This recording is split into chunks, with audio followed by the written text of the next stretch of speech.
வணக்கம் நண்பர்களே. நம்ம டிஸ்க்ளைமர் எடுத்துக்கிறோம். நம்ம ஆத்தரைஸ்டு அட்வைசரோ, புரோக்கரோ, ரிசர்ச் அனாலிசிஸ்டோ கிடையாது. நம்ம இங்க பேசக்கூடியது எல்லாமே தகவலா மாத்திரமே பார்க்கப்பட வேண்டும். இது யாருக்கும் முதலீடு சம்பந்தமாகவோ, பங்குகள வாங்கவோ, விற்கவோ நம்ம எந்த ஆலோசனையும் கொடுக்கப்படல. எல்லா தொழில்லயும் ரிஸ்க் இருக்கும். ரிஸ்க்க புரிஞ்சுட்டு எச்சரிக்கையோட தொழில் செய்யும்போது எல்லாமே நல்லா இருக்கும். நம்மள ஆதரிக்கிற அனைத்து நல்ல உள்ளங்களுக்கும் நன்றி. வளமுடன் வாழ்க. வணக்கம் நண்பர்களே. நம்ம ஆனுவலைஸ்டு அனாலிசிஸ் பார்த்துட்டு வரோம். அந்த வரிசையில இப்ப நம்ம பார்க்கக்கூடியது அக்கமை டெக்னாலஜிஸ். 2025க்கு என்ன வாய்ப்பு இருக்குங்கிறதுக்கான ஒரு தேடுதல் முயற்சி. இப்ப இவங்களுடைய ஸ்டாட்டிஸ்டிக்ஸ் பார்ப்போம். வேல்யூஷன பொறுத்தவரைக்கும் பிஇ 24.14 இருக்கு. இது நம்மள பொறுத்தவரைக்கும் எக்ஸ்பென்சிவ் வேல்யூஷன் தான். அதனால இபிஎஸ் உடைய லெவல் ஸ்டாக்னேட் ஆச்சுனாலோ, இல்லாட்டி எஸ்டிமேஷன் ஸ்டாக்னேட் ஆச்சுனாலோ, இல்லாட்டி கம்மியா வந்தாலோ, இது வந்து கொஞ்சம் கரெக்ஷன் எடுக்கிறதுக்கு வாய்ப்பு இருக்கு. இப்ப அதுதான் நடந்துட்டு இருக்கு. பிபிஏ பொறுத்தவரைக்கும் சப்சிக்வென்ட்டா குரோத்துக்கான ஆப்பர்ச்சுனிட்டி இருக்கு. அதே சமயத்துல நம்ம எவ்வளவு தூரத்துக்கு அப்படின்னு சொன்னோம்னா, நம்ம நார்மலா 5 டைம்ஸ் போடுவோம். அப்படி 5 டைம்ஸ்னு வந்துச்சுன்னா ரூ. 32 இவங்களுடைய புக் வேல்யூ இருக்கு.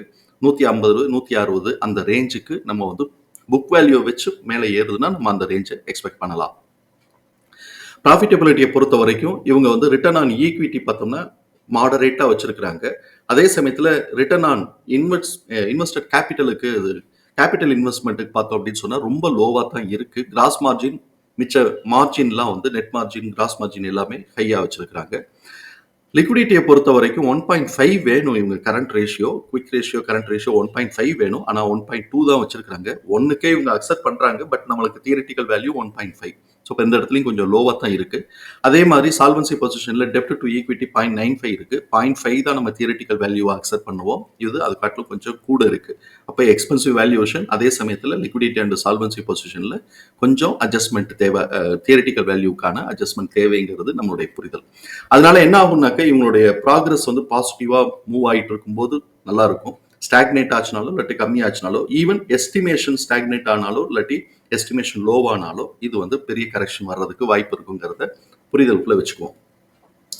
இவங்களுடைய இந்த இபிஎஸ் தகவல்கள் எல்லாத்தையும் தூக்கி நம்மளுடைய எக்ஸல் ஃபார்மேட்ல போட்டோம். இவங்களுடைய புக் வேல்யூ 32 ரூபா, ஃபேர் பிரைஸ் 49 ரூபா, கரண்ட் பிரைஸ் 79 ரூபா இருக்கு, 73 ரூபா இருக்கு. இப்போ fair price current price ratio பார்த்தோம்னா 1.5 இருக்கு.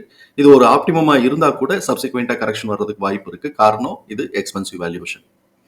இப்போ இவங்களுக்கு 4 குவார்டருடைய ரிசல்ட் வந்திருக்கிறதுனால ஏபிஎஸ் ஓட டிடிஎம் அப்படின்னு பார்க்கும்போது 3.33. இதோட ஆவரேஜ் எஸ்டிமேஷன் பார்க்கும்போது ஆவரேஜ்னு எடுக்கும்போது 0.83 வருது. ஸோ இப்போ நெக்ஸ்ட் குவார்டருக்கான எஸ்டிமேஷன்ங்கிறது ஆவரேஜ் எஸ்டிமேஷன்ங்கிறது 0.83. ஆக்சுவல் ரிசல்ட்ல கூடவும் வரலாம், குறைய வரலாம். பட் இப்போ ஆக்சுவல் ரிசல்ட் வர்ற வரைக்கும் நமக்கு இதுதான் வெளிச்சம். அதனால இந்த ஆவரேஜை பேஸ் பண்ணி தான் போவோம். இந்த ஆவரேஜ்ல நமக்கு என்ன இன்ஃபரன்ஸ் இருக்கு அப்படின்னு பார்த்தோம்னாக்க, நெக்ஸ்ட் குவார்டருக்கு எக்ஸிட் ஆக போறது, நெக்ஸ்ட் குவார்டருடைய டிடிஎம்க்கு எக்ஸிட் ஆக போறது 1.16.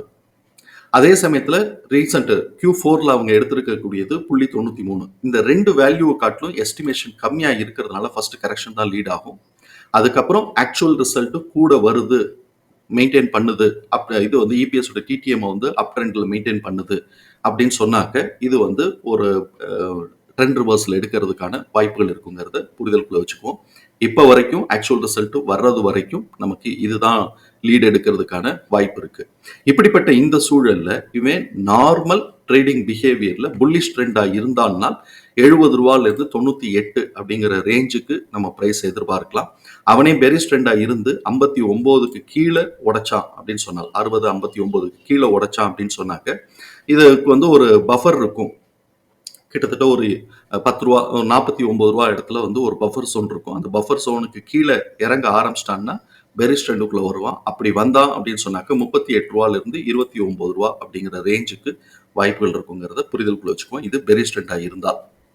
இப்போ நமக்கு வந்து எக்ஸ்போனென்ஷியல்ல நமக்கு கிடைச்சிருக்கக்கூடிய பிரைஸ் ரேஞ்சஸ் வந்து மார்க் பண்ணியிருக்கிறோம் சார்ட்ல. அதுக்கு முன்னாடி பிளாஸ்ட் நான் ஒரு ஃபார்முலா போட்டிருப்பேன். அந்த பிளாஸ்டோட ஃபார்முலால இவனுடைய லோ பிரைஸ்ங்கிறது 27.